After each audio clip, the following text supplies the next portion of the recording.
Copyright claim আসবে আমি কখনোই ভাবিনি। আমার অরিজিনাল ভিডিওতে সুহেল সিং নামে আমার কপিরাইট ক্লেম দিয়েছে যে আমার 1 থেকে 4 মিনিট মতন ওনার ওনারশিপটা নিয়েছি, মানে ওনার থেকে আমি কপি করেছি, আমাকে ক্লেম দিয়েছে।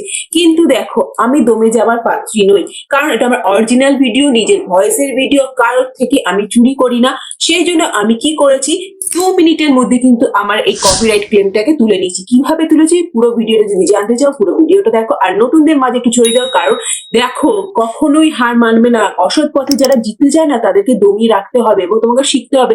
আমি যদি এই ভিডিওটাকে ডিলিট করে দিতাম না, তাহলে কিন্তু আমার রিচ এঙ্গেজমেন্ট একদম ডাউন হতো। কেন ডিলিট করবো? কারণ এটা আমার অরিজিনাল ভিডিও, ফেসবুকের সঙ্গে তোমার লড়তে জানতে হবে। চলো কিভাবে লড়বে দেখে দিচ্ছি।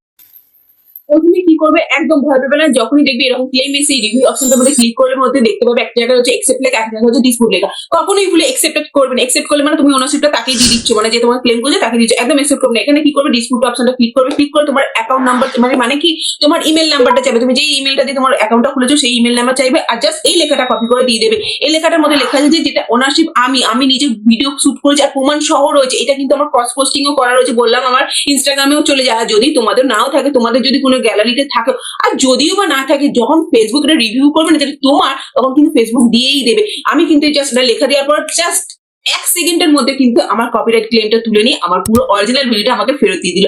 তোমরাও বলবো, তোমাদেরকে একটা পরামর্শ দেবো যে সবসময় একটু ক্রস পোস্টিং করে নেবে।